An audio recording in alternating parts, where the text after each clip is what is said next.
Գյուրջան Կասկադ, հասանելի բնակարաններ 65 ամիս մարման ժամկետով։ Բաքվում շարունակվել է հայ գերիների, այդ թվում Արցախի Հանրապետության նախկին ռազմաքաղաքական ղեկավարության դատավարությունը։ Հարցաքննվել է Պաշտպանության բանակի հրամանատարի նախկին տեղակալ Դավիթ Մանուկյանը։ Դատավարության ընթացքում իբր ուսումնասիրվել է նաև Արցախի Պաշտպանության բանակի նախկին հրամանատար Կամո Վարդանյանի ստորագրած գաղտնի փաստաթուղթը։ Քննարկվել են տարածքների ականապատմանը վերաբերող հարցեր։ Մանուկյանը փաստացի հերքել է ադրբեջանական կողմի պնդումները, թե իբր պատերազմի մեկնարկի օրը 2020-ի սեպտեմբերի 27-ին Հայաստանի կողմից սադրանքներ են իրականացվել։ Հունիսին Կարմիր խաչի միջազգային կոմիտեի ներկայացուցիչները Բաքվում կրկին տեսակցել են բոլոր պահվող հայերին։ Այս մասին թերթ-ին տեղեկացրել է Կարմիր խաչի միջազգային կոմիտեի հայաստանյան գրասենյակի հաղորդակցության ծրագրերի պատասխանատու Զարա Ամատունին։ Տեսակցության շրջանակում տեղի են ունեցել առանձնազրույցներ, հնարավորություն կապվել հարազատների հետ եւ փոխանցվել են փաթեթներ ընտանիքների կողմից։ Հայաստանի իշխանությունները անընդմեջ հայտարարել եւ հայտարարում են, թե Ադրբեջանի հետ պատերազմ չի լինելու, խաղաղություն է լինելու։ Փաշինյանն ու իր թիմակիցները այսպիսի պնդումներ են անում, իսկ Ադրբեջանն իր առաջնորդ Ալիևի հրամանով հայկական գյուղերի վրա է կրակում։ Ադրբեջանական կրակոցների լուրը հաստատեց նաեւ Հայաստանի պաշտպանության նախարարությունը։ Սյունիքի մարզի ներքին հանդում բնակելի տուն են վնասել, տուժածներ չկան։ Հայաստանի պաշտպանության նախարարությունը ադրբեջանական կողմին կոչ է անում հետաքննել ներքին հանդի բնակելի տան գնդակոծման փաստը եւ հանդես գալ հրապարակային պարզաբանմամբ։ Ադրբեջանը Իրան-Իսրայել պատերազմական ֆոնին սպասում է հարմար առիթի թուրք-ադրբեջանական տանդեմն այսպես կոչված Զանգեզուրի միջանցքին ու Սյունիքին է ձգտում։ Հիմա եթե իրենց համար այսպես կոչված միջանցքային տրամաբանությունը ռազմավարական խնդիր է եւ իրենք Հայաստանի հետ չեն կարողանում իրենց պատկերացումների շրջանակներում լուծում գտնել, ապա որևէ մեկը չի կարող բացառել, որ այդ ամենը տեղի կունենա ուժի կիրառման միջոցով։ Այսպես կոչված Զանգեզուրի միջանցք բացելու գաղափարից չհրաժարվող Ադրբեջանի եւ Թուրքիայի գլխավոր ընդդիմախոսներից մեկը հենց Իրանն է։ Ամենաբարձր մակարդակով Թեհրանը մի քանի անգամ հայտարարել է, Հայաստանի տարածքային ամբողջականությունն իր համար կարմիր գիծ է։ Հայաստանում Իրանի դեսպանը վերջին ասուլիսի ընթացքում անդրադառնալով Սյունիքի շուրջ մտահոգություններին հայտնել է, թե հետևում է զարգացումներին եւ խորհրդակցում տարածաշրջանի երկրների հետ։ Մեր կարմիր գծերը հստակ են, ապացուցել ենք, որ երբեք չենք շեղվի դրանցից։ Իհարկե, հավանականությունների աշխարհում ենք ապրում, բայց մենք փաստերի հետ ենք առնչվում։ Մենք պահպանում ենք զգոնությունը։ Եթե հայտարարվել է, որ դա կարմիր գիծ է, դա նշանակում է, որ դա Իրանի Իսլամական Հանրապետության ազգային անվտանգության հարց է եւ իրենք հետամուտ են լինելու այդ խնդիրների լուծմանը կամ կարգավորմանը։ Բայց շատ բնական է եւ շատ հասկանալի է, որ Իրանի Իսլամական Հանրապետությունը այսօր ներքաշված է բավական լուրջ process-ների մեջ եւ իր համար առաջնային է լինելու իր խնդիրների լուծումը։ Հիմա այլ հարց է, թե ինչպիսի զարգացումներ կլինի Հայաստանի Հանրապետության տարածքում եւ արդյոք այդ խնդիրներով Հայաստանի Հանրապետության իշխանությունները որպես օգնություն կխնդրեն Իրանի Իսլամական Հանրապետությանը, որպեսզի աջակցի։ Միջանցքի տրամադրումը Ադրբեջանի կարող է արվել շատ ավելի փափուկ ձևով, քան ուժի գրամով։ Իրան-Իսրայել բախման արդյունքում Իրանից մեծ հոս կա Հայաստան, Ադրբեջան, Պակիստան։ Ըստ ռազմական փորձագետի դա նշանակում է, որ այնուամենայնիվ Ատրպատականից հարավային Ադրբեջան կոչված հատվածից կարող է բնակիչների մեծ հոսք լինել Նախիջևան, որոնք կցանկանան գնալ դեպի Ադրբեջան, իսկ Նախիջևանից Ադրբեջան Իրանով անցնող ճանապարհը փակ է։ Հիմա այստեղ Հայաստանն է առաջնահերթ դառնում որպես մարդասիրական միջանց տրամադրող երկիր։ Տեսականորեն, եթե փախստականներ 100,000-ներ լինեն, եթե ոչ ավել, ապա Հայաստանը տարածքը տրամադրելու ժամանակ բնականաբար հայտարարելով, որ իշխանությունների կողմից որ դա ճանապարհ է, բայց գործնականում ինքը միջանցք է լինելու։ Ռազմական փորձագետն ի դեպ չի բացառում, որ Իրանից մոտ 50,000 ադրբեջանցի փախստականներ տեղակայվեն հենց Հայաստանի տարածքում։ Հայաստանի արտգործնախարարությունը արձագանքել է, որ արևմտյան Ադրբեջան հասկացությունը Հայաստանի տարածքում գոյություն չունի, իսկ նման հայտարարությունները դիտարկում են որպես տարածքային պահանջներ։ Հայաստանի եւ Վրաստանի կառավարությունների միջև ավտոմոբիլային հաղորդակցության նոր համաձայնագրով սահմանվել է ոչ կանոնավոր ուղևորափոխադրումների հսկիչ փաստաթղթի ձևաչափ։ Այն պետք է լրացվի էլեկտրոնային եղանակով, իսկ տպագրված տարբերակը վարորդը պարտավոր է ներկայացնել վերահսկող մարմիններին։ Պահանջը կսկսի գործել 2025-ի հուլիսի 1-ից։ Ֆրանսիայի պաշտպանության եւ ազգային անվտանգության խորհրդի նիստում Ֆրանսիայի նախագահ Էմանուել Մակրոնը կոչ է արել Իսրայելին անհապաղ դադարեցնել հարվածներն Իրանի ուղղությամբ, որոնք կապված չեն միջուկային կամ հրթիռային ծրագրերի հետ։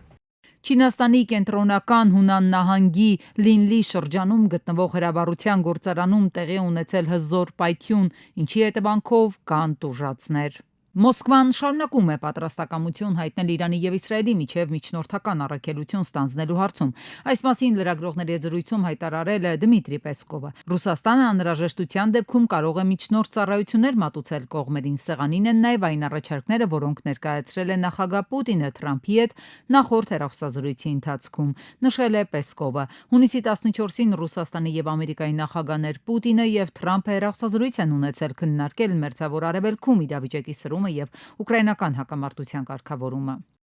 Ռուսաստանի Դաշնության տնտեսական զարգացման փոխնախարար Դմիտրի Վոլվաչը հայտարարել է, որ մեծ պահանջարկ կա Հայաստանի եւ Ռուսաստանի գործարար շրջանակների միջև սերտ կապերը պահպանելու համար։ Նա նշել է, որ Վերին Լարսի լոգիստիկ դժվարությունները չեն խոչընդոտել գործակցության ընդլայնմանը։ Հայաստանի էլեկտրական ցանցեր ընկերությունն ու արհեստակցական կազմակերպությունը հանդես են եկել հայտարարությամբ, լիակատար աջակցություն հայտնելով Սամվել Կարապետյանին։ Ընկերությունը հիշեցրել է 2015 թվականից իրականացված ներդրումների եւ բարեփոխումների մասին, ընդգծելով, որ ծառայությունների որակը էապես բարելավվել է։ Ընկերությունն այս պահին ֆինանսապես կայուն է, սպասում է վերակառուցման ծրագրի հավանությանը եւ շարունակում է աշխատել հոսանքազրկումների ցուցանիշների նվազեցման ուղղությամբ։ Մարդու իրավունքների պաշտպանը փախստականների համաշխարհային օրվա առթիվ կոչ է անում ուշադրություն դարձնել փախստականների, ապաստան հայցողների եւ տեղահանվածների իրավունքների պաշտպանությանը։ Նա ընդգծել է, որ հատկապես կարևոր է արձագանքել Լեռնային Ղարաբաղից բռնի տեղահանվածների խնդիրներին եւ ընդգծում է միջազգային պարտավորությունների կատարումն ու խախտված իրավունքների վերականգնումը։ Պաշտպանը նշում է, որ աշխարհում փախստականների թիվը գնալով աճում է, ինչը պահանջում է իրավական մեխանիզմների կատարելագործում նրանց իրավունքների պահպանման համար։ Եթե վիզայով սահմանված ժամկետից երկար եք մնում Ամերիկայի Միացյալ Նահանգներում, ձեր նկատմամբ կարող է կիրառվել Ամերիկայի Միացյալ Նահանգների մուտք գործելու մշտական արգելք։ Հյուպատոսական պաշտոնյաներին ամբողջությամբ հասանելի են ԱՄՆ մուտքի եւ ելքի տվյալները, եւ նրանք կտեսնեն նախկինում թույլ տված խախտումները։ Այս մասին հայտարարություն է տարածել ԱՄՆ դեսպանությունը։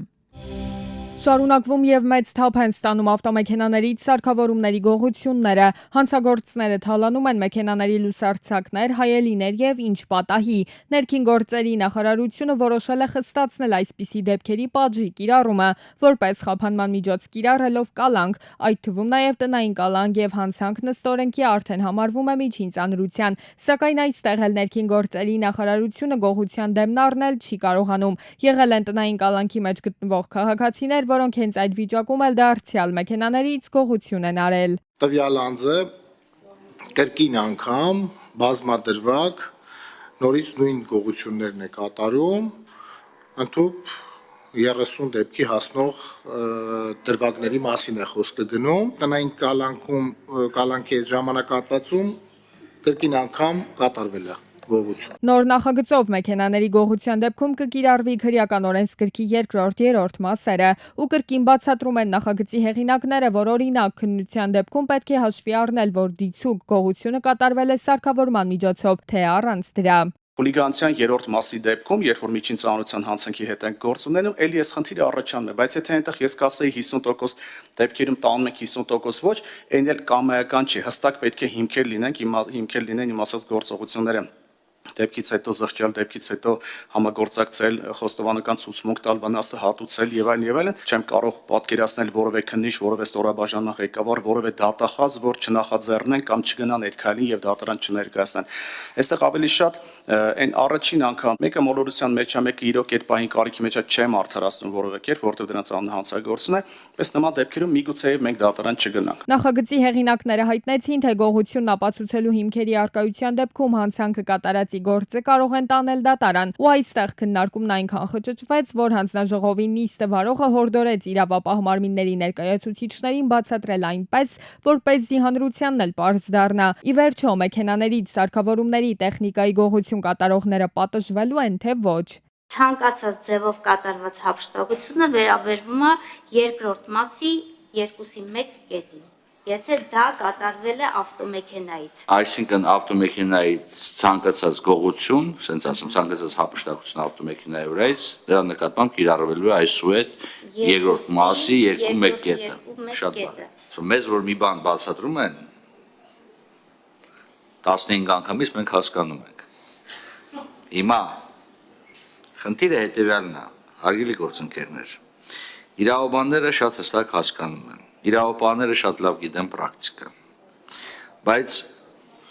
խնդիրը հանրությանը մատուցելու համար անհրաժեշտ է հասկանալի լեզու, հասկանալի է հստակ խնդիրների մատնանշում եւ հասկանալի է, եթե դու ներկայացնում ես Տիգին Քլոյան, ներկայացնում ես վիճակագրություն, թե ինչ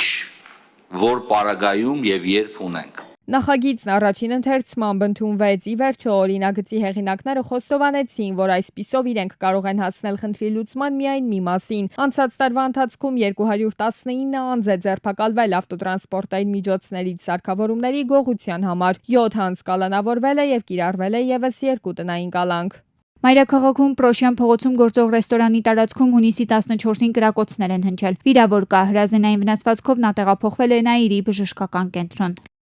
Դեպքի վայրում հայտնաբերվել է 4 կրակված եւ 1 չկրակված պարկու ճարնանման հետքեր, նաեւ օփել, որի վրա նույնպես կրակոցի հետք կար։ Տեղում էին Երևանի քրեական ոստիկանության վարչության պետը, ոստիկանության բարեկային ծառայության Երևան քաղաքի գնդի 3-րդ գումարտակի 2-րդ վաշտի պարեկները։ Իմ տեղեկություններով քրեական ոստիկաններն արդեն մոտավոր գիտեն դրդապատճառը, ինչպես նաև կատարողի ինքնությունը, նախաքննության շահերից ելնելով որոշ հանգամանքներ այս պահին չենք հայտնում։ Սպանության փորձհատկանիշներով նախաձեռնվել է քրեական վարույթ, հանգամանքներն էլ պարզվում են։ Ողբերգական դեպք է տեղի ունեցել Լոռու մարզում։ Հունիսի 14-ին Վանաձոր քաղաքի ուսանողական 4-ի 31 շենքի բակում հայտնաբերվել է մոր եւ որդու մարմիններ։ Ժամանել են մարզի քրեական ոստիկանության եւ քննչական վարչության պետերը։ Տեղում էին ոստիկանության բարեկային ծառայության Լոռու մարզի գումարտակի առաջին վաշտի 3-րդ դասակի պարեկները, փրկարարության Վանաձորի առաջին հրշեջ փրկարարական ջոկատի փրկարարները։ Հունիսի 14-ին Արենի գյուղի վարչական տարածքում 42-ամյա Կարեն Գևորգյանը Մերսեդեսով դուրս է եկել երթևեկելի գոտուց հայտնվել ջրատարում։ Վերջինը մարմնական վնասվածքներով տեղափոխվել է Եղեգնաձոր բժշկական կենտրոն։ Օպերատիվ են գործել փրկարարության Եղեգնաձորի հրշեջ փրկարարական ջոկատի հրշեջները, ոստիկանության բարեկային ծառայության Վայոց ձորի մարզի գումարտակի առաջին վաշտի պարեկները։ Վարորդը պաշտպանության նախարարության զինծառայող է, կոչումով մայոր։ Հունիսի 15-ին Խորենացի փողոցում ժողովրդին հայտնի Մետաքս թաղամասում 2 հսկա բարտիկ համու հետևանքով արմատից պոկվել ու ընկել է ծաղկի սրահի վրա։ Ծառի ընկնելու հետևանքով կոտրվել է նաև երկաթե էլեկտրասյունը։ Հեռացեն ամեն պահի ծառը նստում է եւ եթե ուշացնեն խանութը էլ ավելի մեծ վնաս կկրի։ Օպերատիվորեն ժամանել եւ մոտ 4 ժամ տեղում աշխատանքները ղեկավարել է կենտրոն վարչական շրջանի ղեկավարը։ Փոխարենը Երևանի քաղաքապետարանի կանաչապատում եւ շրջակա միջավայրի պահպանություն ՀԱԿ-ի աշխատակիցները այդպես էլ չեն ժամանել։ Ստիպված նրանց փոխարեն այդ աշխատանքը կատարել են փրկարարները, կենտրոնի թաղապետն ու նշված սրահի աշխատակիցները։ Տեղում էին ոստիկանության բարեկային ծառայության Երևան քաղաքի գնդի 3-րդ գումարտակի պարեկները։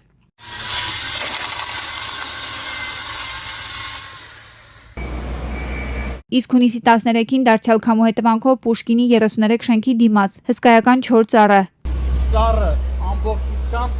փտած է, ծառը հեսա տեսնում եք։ Ամեն պահի հնարավոր է ընկնի։ թեքվել է, վտանգ կար, որ այն կտապալվի։ Ժամանած փրկարարներն ու հատուկ փրկարարները էլեկտրական սխոցով մասնատել են 15 մետր բարձրությամբ փտած ծառը, որը չէր տապալվել միայն լարերի շնորհիվ։ Իդեպ ծառի վտանգավորության մասին եւ Երևանի քաղաքապետարանում եւ կենտրոն վարչական շրջանի ղեկավարի աշխատակազմում տեղյակ էին, բայց քայլեր չէր ձեռնարկվել։